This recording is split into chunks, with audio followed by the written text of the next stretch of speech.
As the busy season begins for businesses along Erie's bayfront, those summertime staples face a slew of challenges because of the economy. Yeah, tonight our Ethan Kibbe spoke with workers at some waterfront businesses. He joins us live from the bayfront now. So Ethan, it was a perfect night along the water. Why might it be difficult for some summer businesses?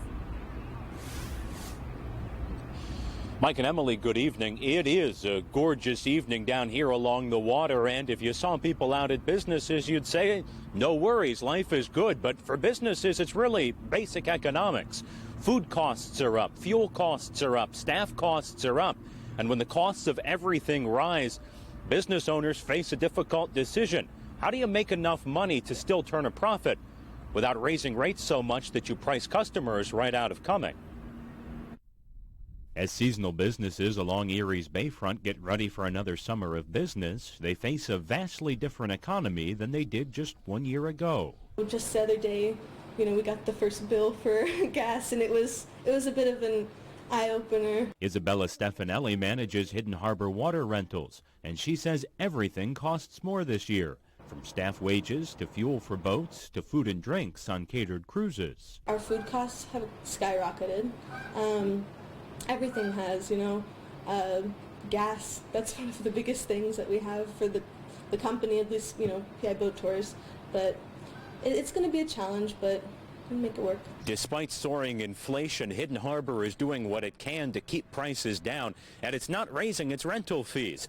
But if you rent one of these boats, you will pay a little bit more because they take the same gas your car does. And as the price of that goes up, so too does a fuel surcharge. It's a delicate balancing act, trying to make a living without raising rates and turning away longtime customers. We don't want to charge too much. It's Erie. We want to keep it a comfortable environment for tourists and, have a good time this summer. But on a night like this, Stefanelli says it's easy to forget all that, at least for a moment, and take in a night on the water. It's a dream to work down here. It's beautiful. The water's amazing. It's one of the best things I think Erie has to offer. But yeah, it makes it worth it. It makes it worth it for everyone. And Mike and Emily, you can see behind me, it is still a busy night down here along the waterfront. Welcome news for business owners who have struggled during the past couple of years because of the pandemic. Now, we talked to Hidden Harbor in that piece. They actually just opened up this week, really getting up and into full swing for the summer. They had hoped to open weeks ago, but they had to put that on pause. They needed the extra time to find extra staff because hiring is still a huge challenge, especially for seasonal businesses. Ethan Kibbe, Erie News Now.